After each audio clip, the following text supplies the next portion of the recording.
소개부터 할게요. 저희는 피어스라는 모임에서 일단은 주최를 해서 모였고요.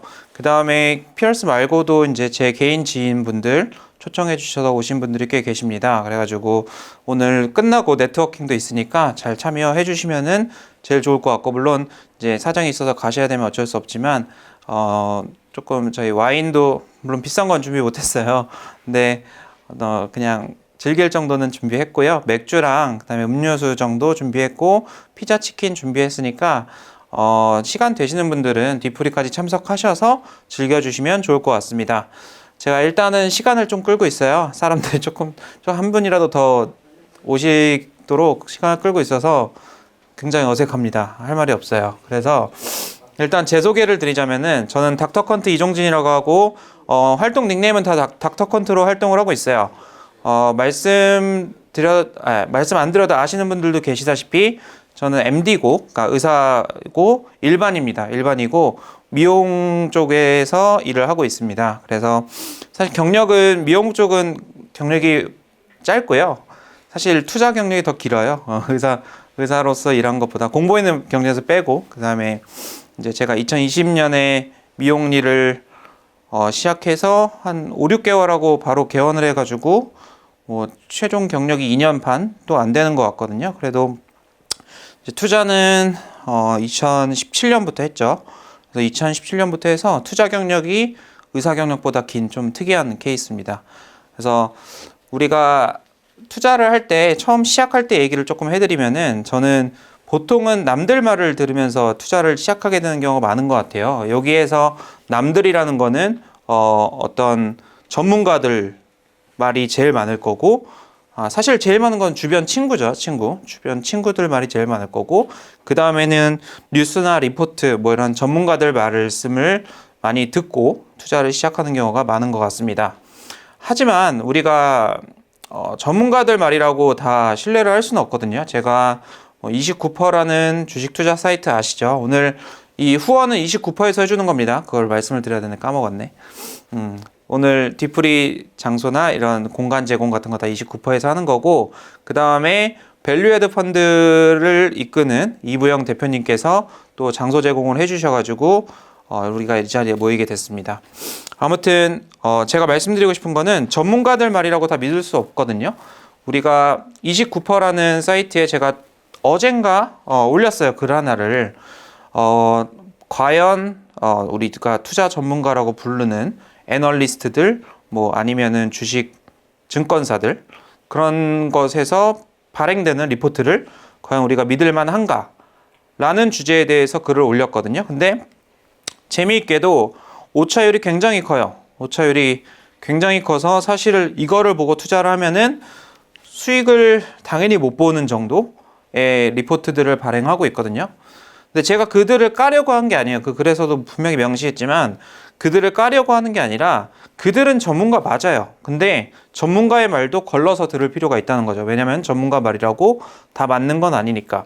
사실 여기에 전문직 분들이 많으실 것 같아서 우리가 아무리 전문가라고 하더라도 전문직으로서 의견을 말할 때가 있고, 어떤 팩트, 사실을 말할 때가 있잖아요. 근데 의견은 반드시 틀릴 수 있다는 것을 아실 거예요. 전문가니까 더 잘 아실 거예요. 뼈저리게. 그래서 저는 오늘 무엇을 말씀드리고 싶냐 하면은, 데이터로 엿보는 주식시장의 비밀이라는 주제로 어떤 팩트에 기반한 주식 투자를 말씀드리려고 하고 있습니다. 우리가 투자를 시작할 때 저도 친구 말을 듣고 비트코인에 넣었어요. 비트코인에 넣어서 사실 2배 이상 불었죠. 5천만 원을, 심지어 그때 학생이었는데 마이너스 통장을 뚫어서 5천만 원을 투자를 한 거죠. 겁도 없죠. 근데 뭐 그때는 이성이 없었어요. 그냥 무지성으로 그냥 사서 그냥 묻어두면 2배가 된대요. 근데 진짜 2배가 됐어요. 그리고 2배가 됐고, 알트코인도 이것저것 사래요, 친구가. 그래서 뭐 샀죠. 뭐 생각하거나 뭐 그런 거는 아예 없었어요. 그냥 사서 그냥 놔뒀어요. 그러니까 막 2배까지 불어나는 거예요. 그래가지고 이게 투자가 이렇게 쉬워도 되나? 되게 웃긴다. 이런 세상이 있었구나. 그냥 공부만 했었는데 이런 세상이 있었구나라는 걸 느꼈죠. 근데 그게 2017년 말이었어요. 2018년에 크립토 윈터라고 불리는 아주 대폭락장과 아주 싸늘한 그런 하락장이 오면서 MDD라는 용어는 다들 아시죠? 최고점에서, 내 계좌의 최고점에서 얼마나 까였냐를 표현하는 게 MDD거든요. 그래서 MDD가 98%를 찍었어요. 97%, 98%. 그러니까 1억 5천만 넣어서 1억이 됐거든요. 근데 그게 300만 원 남아요. 300만 원. 그래가지고 엄청난 절망과 함께 그때 이제 공보위였거든요. 이제 저는 2017년도에 학교를 졸업하고 공보위로 바로 갔어요. 근데 공보위 때 월급이 얼마나 되는지 다들 아시겠지만 되게 낮거든요. 근데 1억이 300만 원이 되니까 굉장히 멘탈이 나가더라고요. 그러니까 멘탈 안 나간 척 하려고 했어요. 근데 지금 돌아보면 그게 다 멘탈 나가서 한 짓이었어요. 그래서 어떻게 했냐면은 보통은 이제 멘탈 나가면은 이상한 짓을 많이 하죠.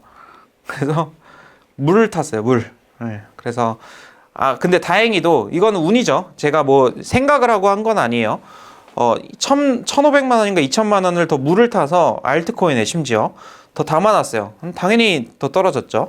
그래가지고 뭐 물을 탔는데 더 떨어지니까 그냥 절망 그 자체였어요. 그래서 저는 그걸 뭐 어떤 에너지로 승화시켰냐면은 투자 공부를 했습니다. 투자 공부를 했고, 그러다가 강한국 님이 쓰신 할 수 있다 퀀트 투자라는 책 다들 아실 수도 있어요. 그 책을 읽고 퀀트 투자에 입문을 했습니다. 그러고 나서 뭐 서점에 있는 재테크 책은 나오는 대로 다 읽었던 것 같아요. 그래서 나오는 거 그냥 다 읽고 스펀지처럼 흡수하기 시작했어요. 그게 제가 어떤 실패를 극복한 힘이 됐던 것 같아요. 그러니까 한마디로 제가 좌절감을 그냥 좌절감으로 놔두고 아무것도 안 했다면은 거기서 끝났을 텐데 그 에너지를 공부하는 에너지로 바꿔서 어떤 저 스스로를 성장시킬 수 있었던 계기가 됐습니다. 그래가지고 기다렸더니 다시 그게 아직도 기억나요. 메타디움이라는 코인이었거든요. 메타디움. 뭐 그 분산화 아이덴티티 뭐 이렇게 해가지고 하는 건데 뭐 그건 중요하지 않고 메타디움이 갑자기 또 올라가지고 본전 딱 되자마자 털고 나 이제 다시 코인 안 해. 이렇게 하고 끝났습니다. 그래서 주식 투자를 시작했죠. 물론 그 뒤로 코인을 안 했느냐? 안 했어요. 진짜 안 했고 주식 투자를 많이 했죠. 그래서 주식 투자 왜냐면 이제 공부를 했으니까 이제 조금 알겠다. 근데 퀀트 투자는 일단은 기술적 지표, 그러니까 한마디로 차트에서 나오는 수치를 이용해서 코인도 투자할 수 있어요. 근데 코인은 뭐 재무제표 이런 게 사실 없다고 봐도 무방할 정도로 잘 안 돼 있거든요. 그래가지고 그런 재무제표를 이용한 퀀트 투자는 코인은 불가능하니까 나는 이런 쪽을 공부했으니까 주식 투자를 해봐야겠다라고 해서 몰두하게 된 게 바로 퀀트 투자입니다. 퀀트 투자라는 것은 뭐냐면은 숫자로 하는 거예요. 숫자는 뭐냐? 데이터죠. 데이터에서 어떤 수치들을 정량한 다음에 그 수치들을 기반으로 어떤 에비던스를 가지고 투자를 하는 거예요. 뭐 의사분들이 많으시니까 보통 근거 중심 의학, 에비던스 베이스드 메디슨이라고 그러잖아요. 근데 저는 그런 의과대학 때 배웠던 그런 개념을 투자에 좀 접목시킨 게 바로 퀀트 투자라고 생각을 했어요. 그래서 여기 적혀 있는 근거 중심 주식 투자가 제가 오늘 발표드릴 주제입니다. 그래서 데이터로 엿보는 주식시장의 비밀 이제 시작할 거예요. 다들 대부분 오신 것 같아서 인트로덕션은 끝내고 바로 시작할게요. 그래서 결국에는 데이터는 많은 것들을 말하고 있거든요. 솔직히 말하면은 저는 데이터가 거의 모든 것을 말하고 있다고 생각해요. 근데 우리가 아는 것들은 거의 다 틀렸다고 생각해요. 왜냐하면은 우리가 제대로 배워본 적이 없어요. 우리가 투자를 학교에서 가르쳐주지도 않고 학교에서 가르쳐주는 투자 자체도 이상해요. 그러니까 개념 자체만 가르쳐주지 어떤 실용적인 것들을 가르쳐주는 느낌이 아니에요. 우리가 뭐 학교에서 성교육 받는 것 같은 느낌? 그냥 어떤 이론적인 거는 알겠지만 실제로 적용하려면 아무짝에도 쓸모없는 것들을 학교에서 가르쳐주는 것 같아요. 그래서 여기 적혀 있듯이 저는 이게 되게 중요하다고 생각해요. 우리는 아무것도 모른다고 생각해야 돼요. 뭐가 알고 있다? 데이터가 알고 있다. 그렇게 접근하는 게 퀀트 투자입니다. 실제로 제일 중요한 건 데이터를 가지고 전략을 만드는 거예요. 전략이 없으면은 우리는 결국에는 뭐가 되느냐? 뇌동매매, 무지성 투자 이런 쪽으로 흘러갈 수밖에 없어요. 왜냐하면 인간은 그렇게 진화하지 않았어요. 인간은 투자를 잘하게 진화하지 않았습니다. 경제사회가 시작된 것도 얼마 안 됐잖아요. 그 자본주의 시장이 형성된 것도 인류의 긴 역사에 비하면 얼마 안 됐기 때문에 저희가 이런 경제적으로 성장할 수 있는, 유전적으로 경제적으로 적응할 수 있는 기간이 매우 짧았다고 생각하고, 우리는 결국에 뭐에 적응이 되어 있느냐, fight or flight 반응, 그러니까 한마디로 생존에 직결된 반응에 굉장히 발달이 돼 있어요. 예를 들어서 우리가 손실을 보면은 굉장히 힘듭니다.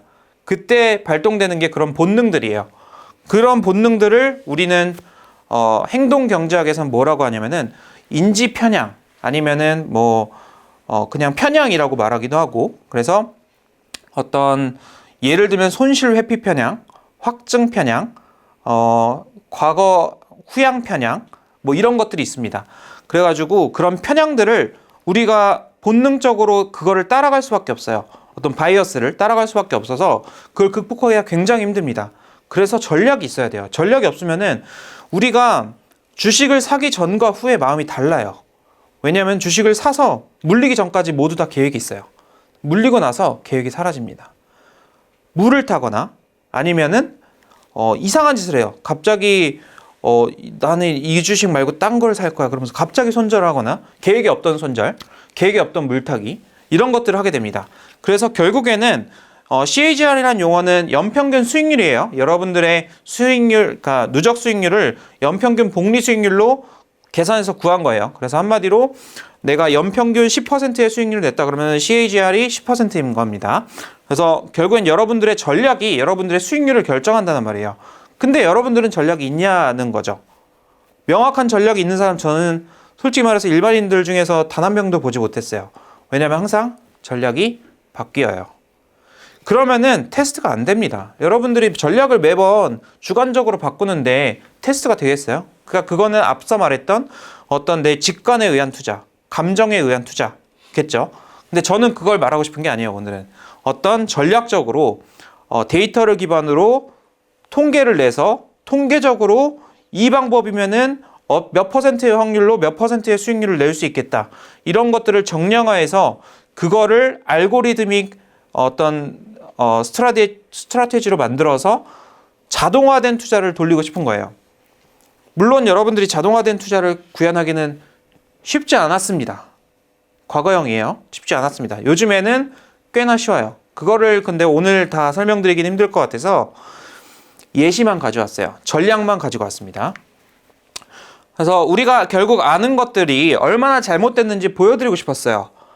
우리가 아는 지표들이 뭐가 있죠? 이동평균선 같은 것들이 있죠. 아니면은 정배열, 골든크로스, 데드크로스, 이런 것들 많이 들어보셨을 겁니다.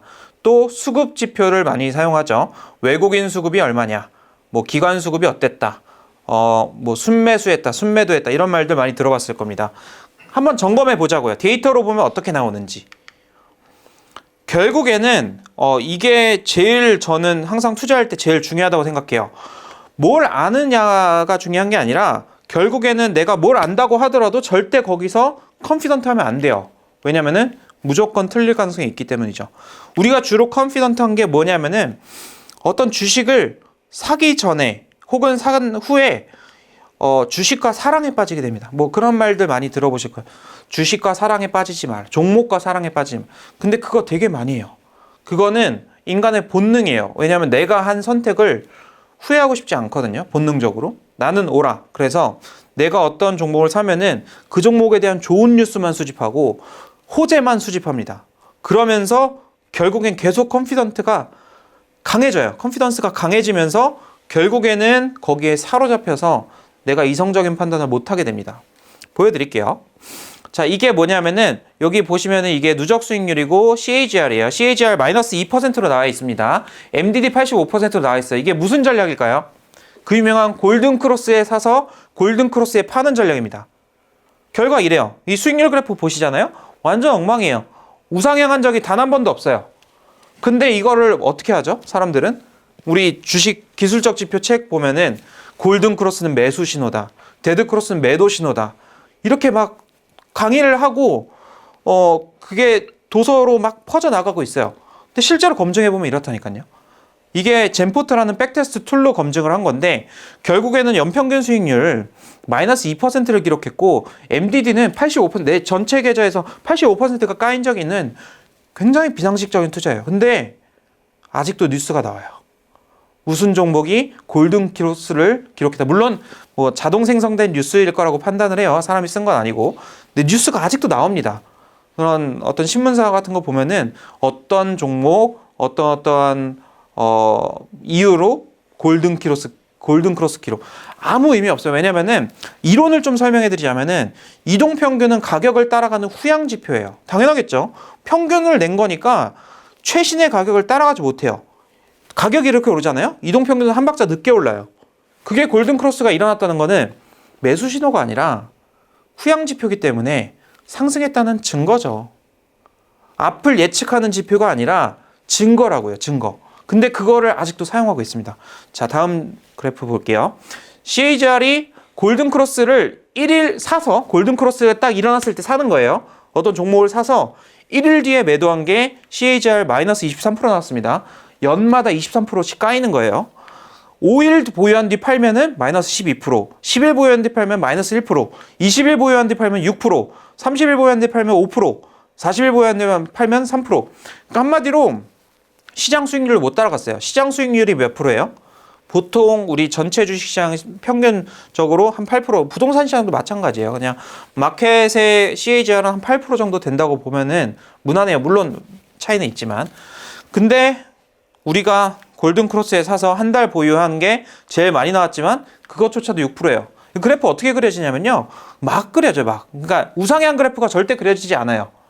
결국에는 우리가 골든 크로스는 지표로 쓸 수 없는 예측 지표로는 절대 안 돼요. 참고로 결론부터 말씀드리면 예측 지표로 쓸 수 있는 거 아무것도 없어요. 뭐 혹자는 말해요. 일목균형표는 그 중에서 후행스팬, 선행스팬 뭐 이런 걸 보고 투자하는 거는 예측 지표다. 유일한 선행 지표다. 말도 안 되는 소리예요. 그거 해보면은 안 나옵니다. MDD는 마이너스 99% 나와요. 한마디로 골든 크로스에 사서 다음날 매도하거나 아니면은 뭐 30일 뒤에 매도하거나 다 상관없어요. 아무리 잘 나와봤자 MDD가 60 몇 프로예요. 60 몇 프로.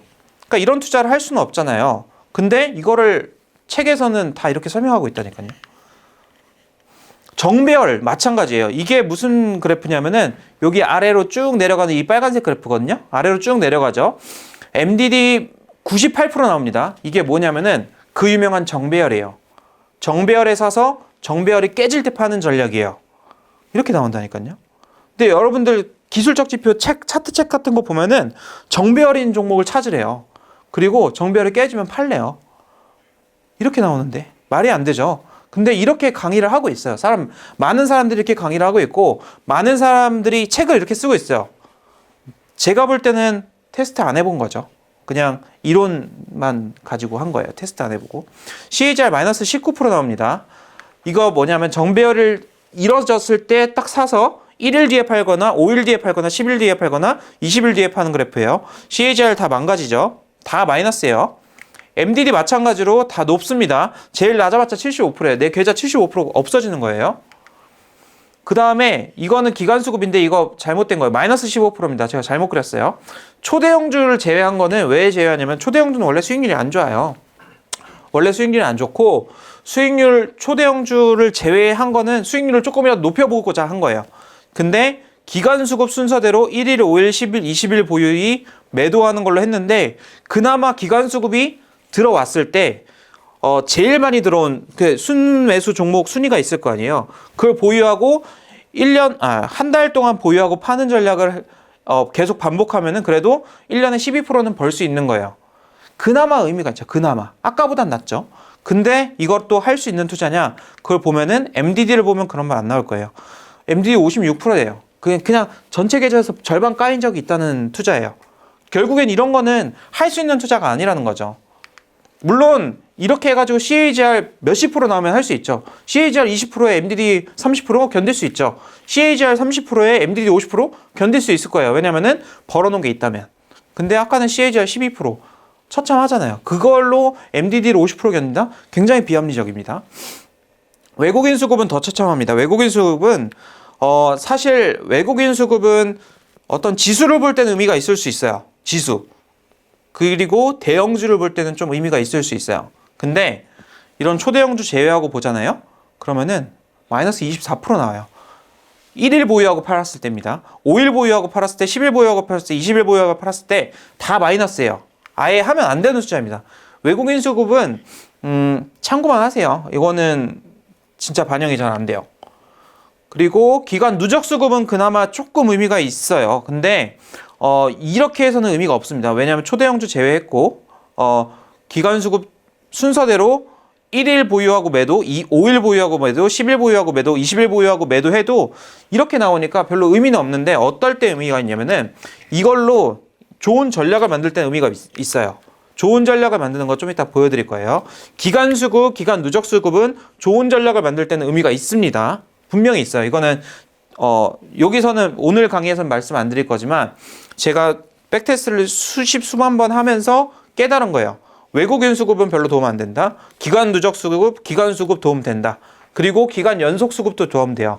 기간이 그러니까 순매수 일수가 연속으로 며칠 된 거. 그런 것들은 의미가 좀 있는 것 같아요. 근데 전략을 잘 짜야죠. 이렇게는 의미가 없어요. 그래서 결국에는 우리가 그거예요. 그러면 영원히 돈 벌 수 있는 알고리즘이 있냐? 그런 알고리즘이 이 세상에 존재할까? 우리는 그거를 마스터 알고리즘이라고 합니다. 그 이거는 잘못됐네요. 마스터 알고리즘은 결국에는 이 골든 크로스, 데드 크로스, 정배열, 수급, 기관 외국인 이런 건 전부 다 아니에요. 전부 다 아니고 제가 생각할 때는 소형주입니다. 소형주. 스몰캡 이펙트라고 그래요. 스몰캡 이펙트 들어보신 적 있으신 분들도 계실 거예요. 왜냐면은 강한국 님이 하도 많이 말씀하셔서. 근데 그 전까지는 우리나라에서 소형주라 그러면은 야, 그 위험한 걸 왜 해? 이랬습니다. 그거 상폐되는 거 아니야? 물론 상폐되죠. 될 수 있죠. 대형주라고 안 되나요? 대형주 되잖아요. 상폐. 그죠? 그래서 소형주가 상폐당할 거라고 위험하다고 생각하는 거는 좀 이상한 논리예요. 왜냐하면 우리 수많은 스타트업들 보잖아요. 그 수많은 대단한 스타트업들 많잖아요. 그들 목표가 상장이에요. 이미 상장한 회사예요. 아무리 소형주라도 이미 상장한 회사예요. 그러니까 대단한 회사라는 말이에요. 왜냐면은 얘들을 호락호락하게 상장시켜주지 않거든요. 다 기준이 있어서 대단한 회사들이에요. 근데 상폐가 쉽게 되겠냐고요. 물론 되죠. 근데 그래서 어떻게 해야 돼요? 몰빵하면 돼요, 안 돼요? 당연히 안 됩니다. 소형주 투자할 때는 분산 투자하는 게 핵심이에요. 왜냐면은 우리가 상폐가 잘 나오진 않지만 상폐를 당했을 때 피해를 최소화하기 위해서 분산 투자를 해야 됩니다. 그래서 어떻게 한 거냐면요. 시가총액 다분위 분석을 한 거예요. 다분위 분석이란 거는 내가 시가총액 분위를 나눈 거예요. 시가총액 하위 10%, 10%에서 20%, 20%에서 30%, 그게 1분위, 2분위, 3분위, 4분위 이 바 하나당 얘가 하위 10%, 얘가 하위 10%에서 20%, 하위 20%에서 30%예요. 그러니까 한마디로 줄 쭉 세워서 수익률 쫙 본 거예요. 그랬더니 이게 대형주가 아니라 소형주라는 거죠. 대형주는 2%예요. 연평균 수익률이. CAGR이 2% 나와요. 2%. 지금까지 15년 데이터로 한 겁니다. 주식시장 15년 동안에 연평균 2% 벌었어요. 당연히 대형주를 하면 안 되겠죠. 대형주 할 이유가 전혀 없어요. 왜냐? 대형주는 일단은 개인들이 투자하기에 매력적이지 않은 첫 번째 이유가 우리가 안전하다고 생각하잖아요. 우량주는, 대형주는. 절대 아니에요. 반대예요. 왜냐? 우리가 안전하다고 생각하는 거는 그냥 우리가 익숙해서일 뿐이에요. 그래서 제가 말했잖아요. 우리가 아는 게 아니라니까요. 다 데이터가 말해주고 있어요. 우리가 아는 우량주는 안전하다. 그 다 틀린 말이에요. 우량주는 불안정하고, 그러니까 한마디로 수익률이 왔다 갔다 들락날락 하고요. 그 다음에 상폐에 당할 수 있고요. 수익률이 무엇보다 수익률이 안 좋아요. 이렇게 수익률 그래프가 왔다 갔다 해도 올라가면 그냥 하면 되거든요. 참고하면 되잖아요. 근데 그게 아니라 수익률이 안 좋다니까요. 그러니까 절대 하면 안 되는 거예요. 나중에 보여드릴게요. 다음 슬라이드에 나와요. 그래서 연평균 수익률이 CAGR이 소형주 하위 10%만 이거 한 달 동안 보유하고 판 그래프거든요. 한 달 동안 보유하고 팔았을 때 그걸 반복했을 때 15년 동안 통계낸 건데 36%예요. 36%. 그냥 여러분들이 저는 주식시장에서 돈을 개인이 돈을 못 버는 이유를 솔직히 말하면 이해할 수가 없어요. 왜냐면 그냥 소형주 사면 돼요. 한 달마다 샀다 팔았다 하면 돼요. 한 달이 힘들죠. 1년마다 샀다 팔았다 해도 수익 납니다. 이 정도는 나요. 이게 MDD예요. 자, 우량주가, 그러니까 우리가 흔히 들어본 기업들, 우량주는 마이너스 53% 나와요. 그러니까 한마디로 내 계좌가 우량주 투자를 해도 절반 까이는 일이 흔하게 나온다는 얘기예요. 어떨 때 주로 나올까요? 2008년, 그리고 코로나 때, 2020년. 이런 경제가 휘청할 때, 아니면 확 무너졌을 때, 그럴 때 절반 까인다니까요. 근데 우량주 투자가 그렇지 않을 때는 안전하냐? 또 그것도 아니에요. 그래프 보면 왔다 갔다 해요. 왔다 갔다 하면서 시장 수익률을 쫓아갑니다. 그럴 바엔 뭐하러 이거예요. ETF 하지. ETF도 하란 말이 아니라, 그러니까 대형주를 살 바에는 ETF 하는 게 낫고, ETF 할 바에는 소형주 하는 게 낫다는 말이에요. 그래서 최대 손실이 소형주에서 47%. 한마디로 대형주보다 안전해요. 여러분들은 소형주 투자하는 게 위험하다고 생각하겠지만 실제로는 반대입니다. 소형주가 내 계좌가 절반 까인 적이 있지만 대형주보다 안전해요. 요 손실평균 보면 더 재밌어요. 손실평균이 그래프가 수익률 그래프가 이렇게 올라가잖아요. 올라갔다가 내려갈 때 있어요. 한 번씩 내 계좌 잔고가 내려갈 때 있잖아요. 그때 내려가는 게 드로우 다운이라고 하거든요. 그게 손실 드로우 다운이라고 그러고, 그거를 내려간 폭을 평균 낸 거예요. 어떨 때는 3% 내려가고, 어떨 때는 10% 내려가고, 어떨 때는 2% 내려가고, 이거를 평균 낸 거예요. 소형주는 10%밖에 안 나와요. 손실 평균이. 손실 다운되는 폭을 평균 내봤자 10%밖에 안 나와요. 근데 대형주는 어때요? 33%. 애매한 주들은 더 심해요. 애매한 주식들은 막 50%씩 나와요. 소형주 효과는 그냥 제가 이 전략의 알고리즘을 그냥 지금 말씀드릴게요. 연평균 수익률 30% 나오거든요. MDD 50%밖에 안 나와요. 그러니까 한마디로 연평균 30%를 버는데 2008년이나 뭐 코로나 때나 이럴 때 절반 정도 까일 수는 있어요. 근데 금방 또 회복해서 결국 누적 수익률을 15년 동안에 7,000%를 냈습니다. 7,500%. 1,000만 원 가지고 7억 5천을 만드는 투자법이에요. 근데 이런 투자법 어디서 구하기 힘들 거라고 생각하지만 사실은 굉장히 쉽습니다. 모든 종목 중에서 시가총액이 낮은 50위를 묻지도 따지지도 않고 사는 거예요. 묻지도 따지지도 않고 50개를 내가 100만 원을 가지고 있으면 2만 원씩, 1000만 원을 가지고 있으면 20만 원씩. 그러니까 한마디로 내가 가지고 있는 보유액의 2%씩 50종목을 사서 1년마다 샀다 팔았다. 연초에 샀다가 연말에 팔았다가 연초에 샀다가, 이거를 15년 동안 반복하면 이런 그래프가 나온다니까요. 여기 엄청나게 증가하는 거 보이죠? 2008년에 이거 기록했어요. 2008년에. MDD 50%. 근데 평상시에는 잘 오른단 말이에요. 그러니까 여러분들이 주식을 굉장히 어렵게 접근하는 거 괜찮습니다. 연평균 수익률 30% 이상을 노릴 거라면. 근데 나는 연평균 30%면 충분하다 하면은 그냥 이렇게 하시면 돼요. 뭐 신경 쓸 것도 없잖아요. 연초에 사고 연말에 그냥 팔면 되잖아요. 근데 여러분들이 이걸 안 하는 이유는 여러분들이 지금까지 주식을 잘못 배웠기 때문입니다. 왜냐하면 소형주는 위험하다고 배웠고, 우량주 투자하라고 배웠고, 대형주가 안전하다고 배웠으니까. 근데 어때요? 우리가 아는 거는 다 잘못됐고, 우리는 아무것도 모르고, 데이터는 모든 걸 알고 있었죠, 이미. 이거는 당기 순이익을 0으로 이상으로 잡은 거예요. 무슨 소리냐면은 적자 기업 제외한 거예요. 적자 기업. 적자 기업 제외하면은 상패 확률이 훨씬 줄겠죠. 왜냐하면 그 상패 조건에 적자가 있습니다. 근데 그거를 배제했으니까 어쨌든 상패의 확률이 적어지고요. 이거 보면은 뭐 그래프가 복잡한데 한마디로 전체 주식 중에 한 3분위로 쪼개면은 2분위 정도는 흑자를 내고요. 3분의 1 정도는 적자를 냅니다. 그러니까 3분의 2는 흑자, 3분의 1은 적자를 내는데, 그 3분의 중간분위, 3분의 1분위, 그러니까 한마디로 순이익을 많이 내는 3분위거든요. 여기에 순이익을 낮게 내면은 당연히 수익률이 낮아요. 근데 순이익을 중간 정도 내는 애들이 16%, CAGR 16% 나옵니다. 그러니까 한마디로 순이익은 조금 영향이 있을 거다. 왜냐하면 순이익이 적은 주식들은 수익률이 낮고, 순이익이 여기서부터 0 이상이거든요. 이 두 개가 순이익이 흑자가 나는 기업들. 얘는 11%, 16%니까 한마디로 순이익은 영향이 있을 거다. 그 다음 PER. PER 아시죠?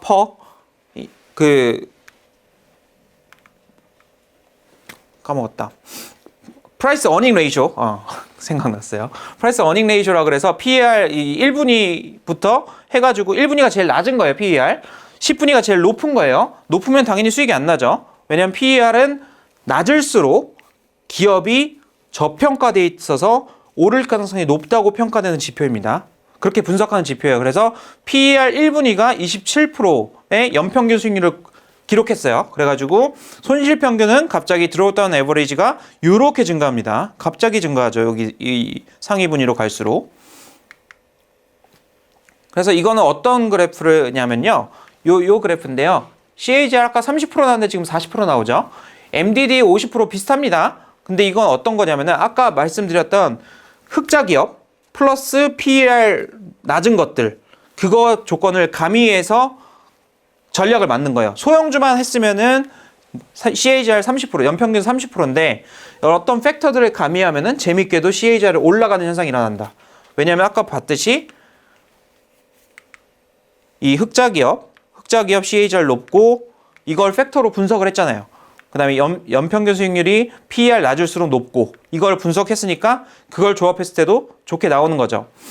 이거는 1년에 두 번 거래하는 거예요. 연초에 사고 연말에 팔고. 근데 지금 뭘 할 거냐면은 자동 매매를 가미할 거예요. 자동 매매를 가미하면 뭐가 가능하냐면은 솔직히 이거 우리 바쁜데 저분들 다 바쁜데 이거 언제 합니까? 그래서 사고 팔고를 능동적으로 하는 거예요. 언제 사요? 시장이 좋을 때. 언제 팔아요? 시장이 나빠질 때. 그거를 마켓의 코스닥 지수의 이동평균선을 이용해서 코스닥 지수가 좋을 때는 사고 나빠질 땐 파는 거를 이용해서 우리가 자동 매매를 한 겁니다. 이거를 일일이 손으로 하기엔 되게 귀찮아요. 사고 팔고 귀찮아요.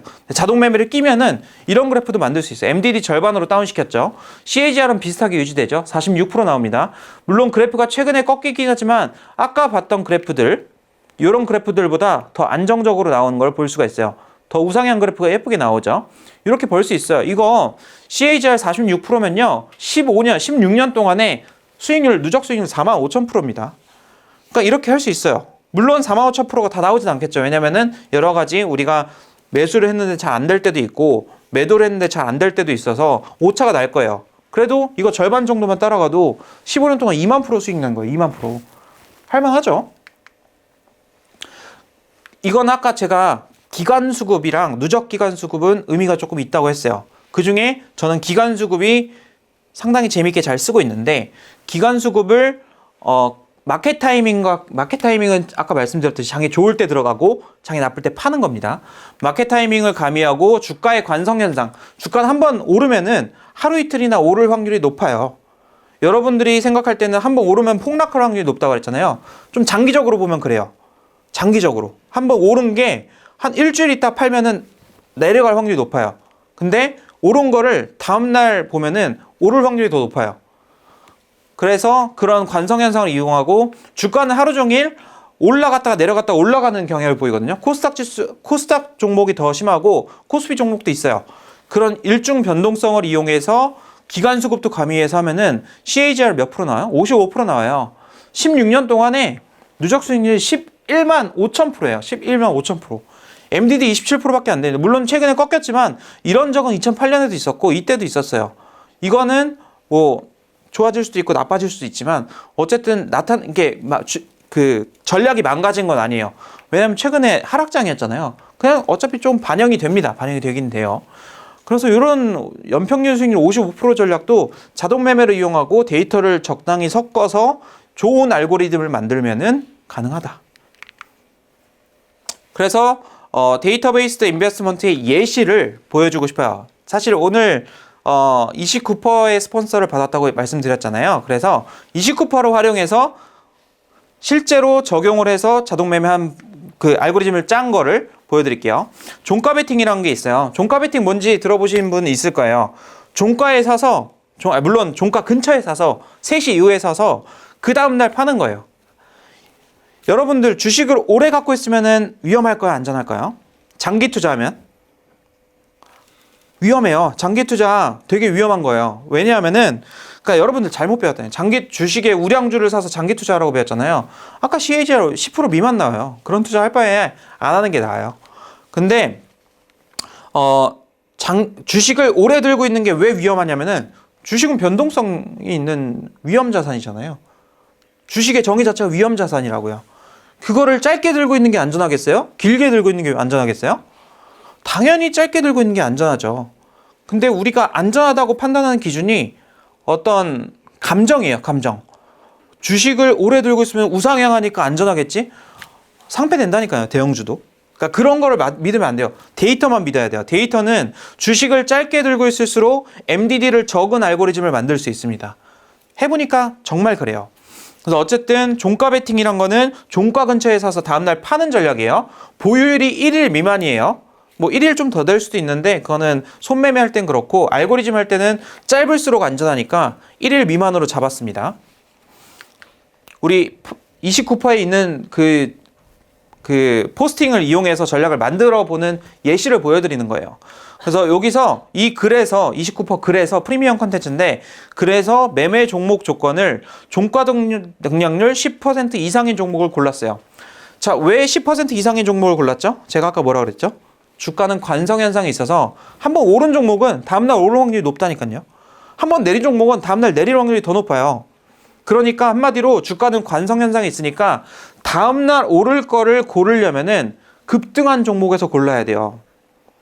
물론 우리가 눌림목 전략도 있고 뭐 그런 전략들이 되게 많아요. 근데 제가 말씀드린 건 추세 전략 말씀드려요. 추세 전략. 추세 전략은 무조건 급등한 종목 중에서 고르는 겁니다. 우리 단타 트레이더들 주변에 있어요. 전업 투자자들, 전업 단타 트레이더들. 한번 보세요. 그들이 키움증권이나 뭐 HTS에서 어떤 창을 띄워놓고 있는지 보면요. 이거는 무조건 띄워놓습니다. 전일 등락률 상위, 전일 거래대금 상위. 무조건 띄워놔요. 왜? 거기서밖에 먹을 게 없어요. 왜냐면은 단타 트레이더들은 짧은 순간에 수익을 내야 되잖아요. 확률이 오르려면은 짧은 순간에 수익 오를 확률을 내려면은 전날 등락률이 높은 종목을 선택을 해야지 오르는 겁니다. 그래가지고 이런 조건을 넣은 거예요. 전제 조건이에요. 전제 조건. 종가 등락률 10% 이상, 거래대금 10억 이상. 10억 이상은 돼야지 그나마 거래가 좀 됩니다. 근데 제가 볼 때는 10억도 좀 작아요. 근데 어쨌든 글 쓰신 분들은 10억 이상으로 적었어요. 상한가 종목 제외했어요. 상한가 종목 왜 제외했어요? 상한가 치면 살 수 있어요? 거래가 안 돼요. 다 이미 잠겨 있어요. 상한가에 잠겨 있어서. 왜냐면 파는 사람이 없어요. 파는 사람이 있어야 사잖아요. 근데 상한가는 잠겨 있어서 상한가 종목은 제외해야지 결과가 잘 나옵니다. 그래서 이거 여러분들 해석을 어떻게 해야 하는지가 아마 부연 설명이 없었으면 힘들으셨을 거예요. 제가 설명해 드릴게요. 그러니까 한마디로 전일에 10% 산 종목이 다음날, 그 다음에 이튿날, 3일째 되는 날, 4일째 되는 날, 5일째 되는 날 시가, 종가, 고가, 저가 평균을 구한 거예요. 전 종목 평균. 그러면은 10% 이상 그러니까 10% 이상 상승했고 거래대금이 10억 이상인 종목 중에 다음날 고가는 평균적으로 6%까지 찍었습니다. 근데 어떻게 됐죠? 2일, 3일, 4일, 5일 가는 동안에 고가 등락률이 내려갔죠. 한마디로 그 다음날은 고가가 높게 찍을 확률이 있어요. 근데 우리가 여기서 봐야 될 거는 사실은 세 가지 정도 있어요. 고가가 6% 찍었다는 건 뭐예요?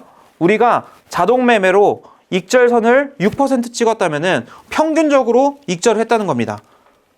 이해되셨죠? 고가는 한번 쳤으니까 거기 6%의 자동 매매로 익절선을 정해놨으면은 올라갔을 때 익절하고 나왔을 거 아니에요. 그러니까 수익을 낼 가능성이 있다. 고가가 0보다 위에 있어야지 우리가 익절로 수익을 낼 가능성이 있는 거예요. 그 다음에 종가 시가가 0에 걸쳐 있거든요. 이게 무슨 말이에요? 10% 이상 증가를 했고 거래대금 10억 이상인 종목을 다음날이나 이튿날인 3일날, 4일, 5일날 팔아도 시가랑 종가는 똑같아요. 한마디로 종가 베팅을 해도 그 다음날 시가에 팔면 의미가 없어요. 시가에 팔면은 0에 가까우니까 결국 우리 수수료 내고 세금 내고 하면은 마이너스예요. 종가에 파는 것도 의미가 없어요. 종가에 파는 것도 의미가 없어요. 우리는 무조건 익절을 해야 되는 겁니다. 주가가 올라갔다 내려가니까 이해되셨죠? 주가가 올라갔다가 시가 0에 가깝고 고가가 6에 가깝고 저가가 마이너스 4에 가깝거든요. 올라갔다가 내려갔다가 이런 그래프를 그릴 텐데 어떤 건 올라갔다가 내려오겠죠. 어떤 건 내려갔다가 올라오겠죠. 하지만 평균을 내보면은 시가 종가는 0에 걸쳐 있다. 고가는 이게 첫 번째. 고가는 6에 걸쳐 있다. 두 번째. 저가는 마이너스 4에 걸쳐 있다. 자, 우리가 평균을 이용하는 거예요. 평균. 왜냐하면 데이터 가지고 하는 거는 평균이라는 게 되게 중요해요. 평균을 이용하면은 그러면은 이게 종가 등락률 10% 이상인 종목 중에 거래대금 10억 이상인 애들이 평균인데 얘네들을 다음날 매수하려면은 어디서 매수해야지 수익이 극대화될까요?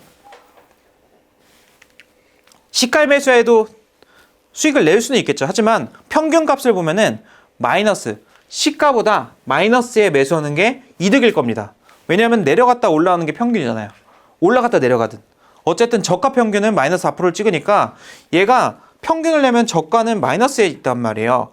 그래서 평균적으로 매수를 해서 수익을 내려면은 그러니까 저가가 마이너스니까 전일 종가보다 마이너스니까 전일 종가보다 마이너스에서 사서 플러스에서 익절을 넣으면은 평균적으로 수익을 낼 수 있겠죠. 그게 통계적으로 접근하는 거예요. 물론 개별 주식은 다 달라요. 이걸 무조건 한다고 수익이 나는 게 아니라 평균적으로 수익 날 확률이 높다는 거죠.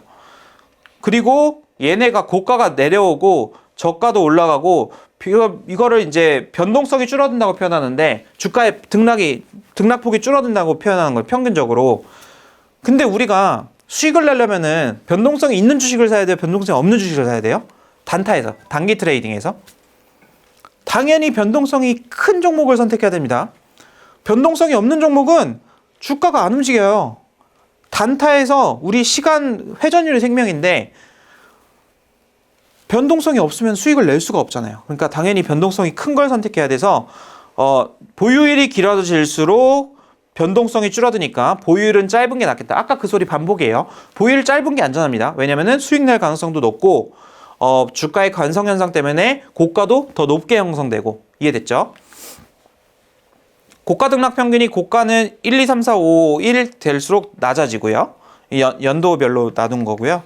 저가도 이렇게 되고 뭐 별로 중요한 그래프는 아니에요. 그래서 종가 베팅의 기본적인 개념은 결국에는 회전율, 단기 트레이딩은 다 회전율이에요. 한마디로 내가 평균적으로 이 거래를 해서 평균적으로 수익이 0.1원만 남아도 이거를 수백만 번 반복하면 이득이 나는 구조거든요. 그래서 회전율이 생명인데 대체적으로 보유율이 길어지면 수익률도 좋지 않고 회전율도 낮아져요. 그래서 아무런 도움이 안 된다. 보유율은 짧아야 된다. 그게 핵심입니다. 자, 거래대금 10분위로 나눴어요. 거래대금 10분위에서 23억이고요. 그 다음에 중간쯤이 200억, 300억 정도 되고요. 거래대금 제일 높은 상위 10%는 거래대금이 상위 10%에서 컷했을 때 3,200억이에요. 근데 우리가 여기가 주황색이 고가 등락 평균이거든요. 고가 등락 평균이 내려오죠. 우리가 익절을 할 거잖아요. 익절을 해야 되거든요. 익절을 할 거니까 고가 등락 평균을 유심히 보면 돼요. 고가 등락 평균율이 낮아지죠. 한마디로 우리가 거래대금이 무조건 높으면 좋다 안 좋다? 안 좋을 수 있다. 거래대금이 높으면은 당연히 우리가 뭐라고 생각해요? 얘가 막 관심을 가진 대장주니까 무조건 오를 거라고 생각해요. 오르죠. 고가가 올라 있잖아요. 위에 있잖아요. 하지만 거래대금이 20억에서 200억 사이가 더 좋죠. 여기가 더 좋은 걸 볼 수가 있어요. 고가 등락률이. 그 다음에 뭐도 좋아요? 시가랑 종가도 좋아요. 자, 우리가 평균적인 게 중요하다고 했어요. 평균적으로 어떤 종목은 고가가 6%, 7%까지 올라가지만 종가까지 평균적으로 플러스 2% 상승하는 애들도 있을 거예요. 무슨 말이냐면은 우리가 익절 되는 종목도 있지만 익절 안 되는 종목도 있어요. 익절 안 되는 종목은 그날 오후에 팔 겁니다. 왜냐면 회전율을 위해서. 그날 오후에 팔 건데 그러면은 종가가 어쨌든 0보다 커야지 의미가 있겠죠. 그래서 종가가 0보다 큰 것들을 자른 게 200억까지예요. 이 메론색이 종가입니다.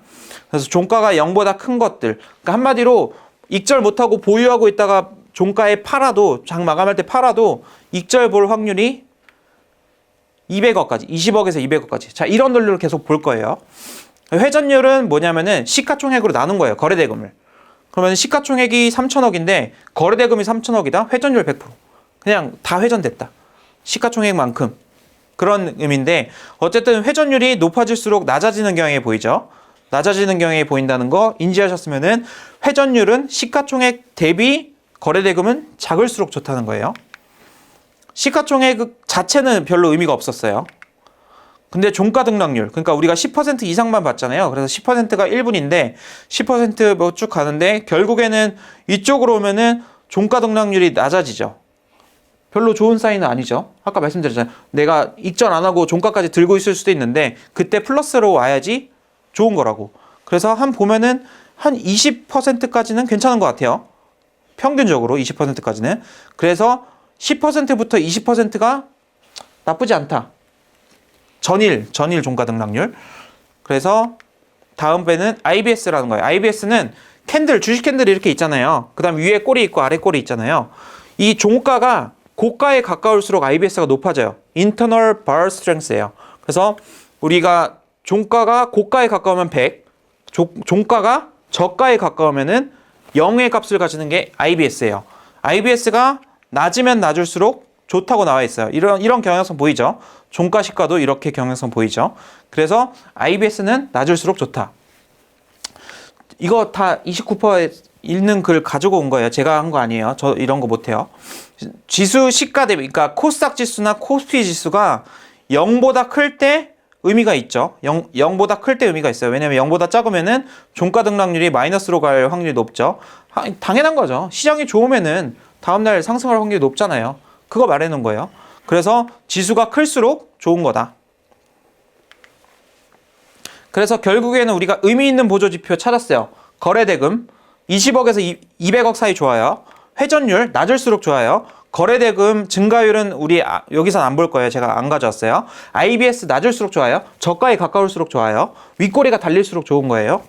그 다음에 주가 지수는 그러니까 코스닥 지수나 코스피 지수가 0보다 클 때 다음날 상승할 확률이 높다. 이런 거예요. 그래서 보면은 상위 분위를 조합한 거예요. 거래대금 낮고 거래대금 회전율 낮고 IBS 낮고 종가 등락률 너무 높지 않고 이걸 상위를 분석했더니 상위를 조합해서 테스트를 돌렸더니 고가 등락률이 아까 6%가 많아봤자 6. 몇 %였거든요. 8% 가까이까지 올라왔죠. 자, 그러면은 우리가 상위를 이렇게 하면은 종가 등락률도 시가 등락 평균도 올라오고 종가 등락 평균도 올라오고 고가 등락 평균도 올라올 거예요. 저는 저가 등락 평균도 했을 것 같은데 이분은 안 했어요. 근데 저가 등락 평균도 올라오겠죠. 어느 정도는. 이전보다는 마이너스 4%였으면은 상위 팩터들을 조합하면은 마이너스 2%까지 올라올 거예요. 이해되셨죠? 근데 아까 여기서 보면은 저가 등락률이 평균 몇이었어요? 마이너스 4.5 정도 됐죠. 그러면은 상위 팩터들 내가 분석을 해봤더니 이런 팩터들이 좋았더라. 그거를 조합하면은 한 마이너스 2.5%까지는 올라오겠죠. 다 올라갔으니까 6%에서 8%까지 올라갔고 뭐 얘네도 2, 3%까지 올라왔으니까 시가랑 종가도 그러니까 저가도 마이너스 2%, 3%까지는 올라오겠다라는 가정을 할 수가 있죠. 그래서 여기서 저가도 많이 올라왔을 거예요. 마이너스 4%에서 마이너스 3%, 마이너스 2% 이 정도까지 올라왔을 거예요. 자, 이거 다시 요약한 겁니다. 5일간 가격 변화 이렇게 아까 방금 설명드린 거 다 요약한 거예요. 그래서 가격 변화 평균은 6%인데 조합하니까 8%까지 올라왔다. 고가 평균이. 저가 평균도 마이너스 4%에서 마이너스 2, 3%까지 올라올 거다. 거래대금은 낮을수록 좋고 물론 20억에서 200억 사이 범위에서 회전율은 낮을수록 좋고 종가 등락률은 20%까지만 의미가 있고 IBS는 낮을수록 좋다. 요약해 놓은 거예요. 식으로 만든 거예요. 이건 젠포트라는 아까 말씀드린 백테스트 툴로 다 식을 구현할 수가 있어요. 그래서 이거 전날 기준입니다. 전날 코스피 지수가 시가보다 종가가 클 때 이거 넘기면은 되죠. 부등호 이해하시죠? 종가가 크니까 1보다 큰 거예요. 그래서 코스닥 지수가 시가보다 종가가 컸을 때 한마디로 하루 종일 코스닥이 올랐을 때 그 다음에 일별 주가 상승률이 10 이상이랬죠. 아까 종가 등락률 상승률이 10% 이상일 때 그 다음에 상승률이 10%부터 20%까지는 봐줄만 하겠어요. 10%에서 20%까지만 넣었어요. 사실 더 줄여도 되겠죠. 근데 더 줄이니까 종목이 많이 안 나와요. 우리나라 주식시장이 작아서. 그래서 10%에서 20%까지 넣었고 거래대금 20억에서 200억 사이로 넣었어요. 아까 말씀드렸죠. 20억에서 200억 사이가 좋다고. 그 다음에 이게 IBS식인데 IBS 0.8까지 괜찮다고 했어요. 낮을수록 좋지만 0.8까지는 괜찮았어요. 그 다음에 이거 회전율이죠. 시가총액분의 거래대금. 회전율은 오름차순, 낮은 것부터 산다는 거예요. 오름차순은 낮은 것부터 사겠다. 이렇게 해가지고 종목당 20%밖에 안 샀어요. 그러니까 한마디로 5종목 산 거예요. 왜냐하면은 종목이 많이 안 나와요. 그리고 아까 말씀드렸죠. 저가가 전일 종가보다 마이너스 4%에서 마이너스 2%나 3%까지 올라올 거다. 상위 팩터를 조합하면. 그리고 상위 팩터를 조합하면은 아까 고가 등락률이 플러스 8%까지 갈 거다. 그래서 플러스 8%로 설정을 한 거예요. 이해됐죠? 그래서 전일 종가 마이너스 조금 떨어졌을 때 평균적으로 그때 사면은 수익률 확률이 높고, 왜냐면 저가에 사야 되니까. 그 다음에 최고 높을 때 파는 게 평균적으로 8%, 고가가 8% 평균적으로 기록했으니까 익절을 8%에서 하는 거죠. 8%에서 익절. 손절은 없어요. 손절은 보통 안 합니다. 왜 손절을 안 할까요?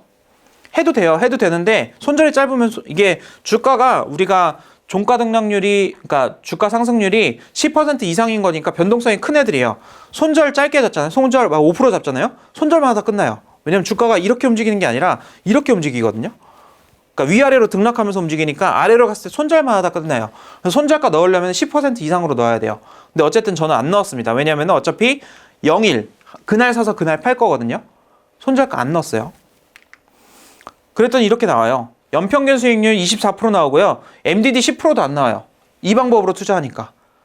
한마디로 종가 베팅을 괜찮은 알고리즘을 만든 거죠. 물론 손으로 하긴 힘들 수 있어요. 할 수는 있어요. 키움 조건식 만들어서 할 수는 있어요. 근데 어쨌든 쉽지는 않고, 이거 누적 수익률 275%에 MDD 10% 나오니까 이게 5년, 6년 기록이거든요. 6년 동안에 3배, 4배 불렸죠. 275%니까 거의 4배 가까워요. 1,000만 원이, 3배구나. 1,000만 원이 2,759만 원이 됐죠. 그래가지고 MDD가 10%밖에 안 됐다는 게 더 중요한 것 같아요, 저는. 안정적으로. 우리 계좌 10% 까인 적 많죠. 근데 10%도 안 까였어요. 역사상. 이 5년 동안에 10%가 까인 적이 한 번도 없어요. 그렇게 투자하는 거고. 자, 근데 여기 또 이제 코멘트를 달았어요. 자신만의 어떤 생각을 녹여서 매매의 준비가, 저는 이제 백테스트를 많이 해봤잖아요. 그래서 이거를 최적화를, 우리가 흔히 말하기를 피팅 시킨다 그래요. 전략을 이런 조건은 조금 낮추고, 이런 조건 좀 늘리고, 이런 조건은 빼고, 이런 조건은 더 넣고, 이런 조건 수정하고, 이런 거를 하는 걸 최적화라 그래요. 근데 최적화를 많이 하면은 과최적화가 돼요. 오버 피팅. 근데 그게 아니라 저는 이제 경험이 어느 정도 있으니까 오버 피팅까지는 안 시켰고, 이렇게만 바꿨어요. 일별 주가 상승률 아까 10% 이상이었죠. 근데 종목이 많이 안 잡혀서 7%로 낮췄고, 20% 이상 되면은 사실은 이게 일별 주가 상승률이 높을수록 안 좋았거든요. 그래서 15%로 제한했어요. 그래서 7% 전날 7%에서 15% 상승한 종목들 중에서 거래대금이 20억에서 200억 사이. 그 다음에 코스닥 MT는 뭐냐면은 그냥 젠포트 4장 MT예요. 장이 좋을 때 사고 장이 안 좋을 때 파는 거. 근데 코스닥 지수, 이거 설명을 하기가 좀 오래 걸릴 것 같아서, 코스닥 지수로 이동평균선보다 좋으면 사고 이동평균선보다 내려가면 파는 지표예요. 그거 기본적인 MT 넣었고요. 단타 전략은 다 이거 써요. 그 다음에 이거 IBS 0.8 이하 그냥 아까랑 똑같고, 전일 종가 마이너스 2.5% 똑같고, 내려왔을 때 산다는 거예요. 주가가 전일 종가보다 마이너스 2.5% 내려왔을 때 사서 8%, 올라갔을 때 8%에서 익절한다는 거예요. 그렇게 해서 하루 만에 파는 거죠. 그날 샀으면 그날 파는 거. 하니까 이렇게 나와요. CAGR 몇 프로 나와요? 57.8% 나와요. 60% 가까이 나오고, 6년 동안 누적 수익률 1,500%. 그래서 총 자산이 16배가 됐죠. 16배. 1,000만 원 가지고 6년 동안에 1억 6천을 만들었어요. 16배. MDD가 더 중요해요. MDD 12%밖에 안 돼요. 왜냐하면은 우리가 주식을 짧게 갖고 있었잖아요. 제가 아까 뭐라 그랬죠? 주식을 길게 갖고 있으면은 무조건 위험해요. 근데 그거 가지고도 높은 수익을 낼 수 있으면 할만해요. 왜냐면 주식은 오래 가지고 있으면 50%나 60% 무조건 까이거든요. 전체 계좌에. 근데 주식을 오래 갖고 있으면은 위험성은 크지만 CAGR이 높다면은 감소할 수 있을 거예요. 근데 CAGR이 낮은 투자를 보통 하고 계시죠. 그래서 저는 그건 말이 안 된다고 생각하고, 그래서 CAGR 60% 정도에 MDD 12% 정도의 그래프가 이렇게 아름답게 나오죠. 우상향 그래프. 내 통장 잔고가 이렇다고 생각해봐요. 그리고 최근에 하락장이었잖아요. 다 피하고도 다 수익을 냈어요. 그러니까 이런 전략을 데이터베이스로도 만들 수 있다. 특히 우리 29%를 사용하면은 양질의 정보가 제공되니까 더 잘 만드실 수 있을 거다. 물론 젠포트 우리가 배워야 되긴 해요. 왜냐면 이거 손으로 하기 되게 힘들거든요. 근데 제가 곧 손으로 안 하고 키움증권 HTS 설정으로 할 수 있는 방법을 29%에 올릴 거예요. 물론 100% 제한은 안 돼요. 100% 제한 안 되고 한 7, 80%밖에 제한이 안 되지만 어쨌든 올릴 거예요. 7, 80%? 한 60%? 그러면은 뭐 이거보다는 낮게 나올 수 있어요. 더 좋게 나올 수도 있고 낮게 나올 수도 있어요. 또 어쨌든 제한을 키움증권으로도 할 수 있습니다. 그 우리가 젠포트 안 배워도. 근데 배우면은 더 좋은 전략을 만들 수 있다. 그리고 29%에서 그거를 공개를 할 거다라고 미리 말씀드리고 저는 발표를 마치겠습니다. 질문 있나요? 어려웠어요? 그거 한번 물어볼게요. 제가 질문. 어려웠어요? 대답해 주세요. 괜찮았죠? 어렵진 않았죠? 이해는 하죠. 근데 이거를 실제로 어떻게 하느냐가 막막하잖아요. 그래서 제가 그거를 스크린샷 찍어서 이 29%에 올릴게요. 근데 작성 시간은 좀 걸릴 거예요. 한 2주 정도는 기다려 주셔야 돼요. 왜냐면 제가 좀 바쁜 일이 있어서 2주 안에 제가 포스팅 올릴 테니까 그거 보고 해보실 분들은 해보셔도 돼요. 근데 그 계좌는 키움증권 자동매매 캐치라는 계좌거든요. 아이디 한 개당 하나밖에 못 만들어요. 그래서 한 계좌밖에 못 돌리고 보통 한 계좌 돌리면은 MDD가 12% 정도 나오지만 그래도 전략 하나로 돌리는 건 사실 상당히 리스키할 수 있어요. 왜냐면은 물론 제가 만든 전략이 망가질 거라고 생각하는 사람 없겠지만 언제든지 망가질 수 있거든요. 아무리 잘 만든 전략도 언제든지 시장 상황이 변하니까 망가질 수 있어요. 그래서 한 전략만 돌리는 건 위험하지만 한 소액 정도는 해볼 만하다. 왜냐면은 데이터베이스로 에비던스가 있으니까 에비던스 없이 하는 것보다는 안전하다고 생각해요, 저는. 그래서 오늘 강의는 여기까지 할 거고요. 질문도 없으니까 우리 다음 강의로 네, 질문하세요. 보유율을 무조건 0일로 설정을 하시는 전략이었던 거죠? 네, 맞아요. 그러면 아까 8% 익절 걸으셨는데 그럼 8%까지 안 가면 그 종가의 시장가로 매도하고 맞아요. 종가에 매도를 하는데 사실 조금 리스키한 게 종가에 내가 많은 금액을 베팅하잖아요. 그럼 종가가 바뀔 수 있어요. 그런 시드를 가지신 분이 있으면 행운이지만 어쨌든 큰 시드가 아니면 문제가 안 되고 시드가 크면은 그게 종가를 내가 변화시키잖아요. 약간 그 증권사에서 경고를 받을 수 있어요. 시세 조작 혐의로. 근데 그럴 정도의 시드를 가지셨을 수도 있지만 보통은 없으니까 상관없어요. 종가에 그냥 매도하면 시장가로 마이너스 30% 걸어서 매도해버리면 돼요.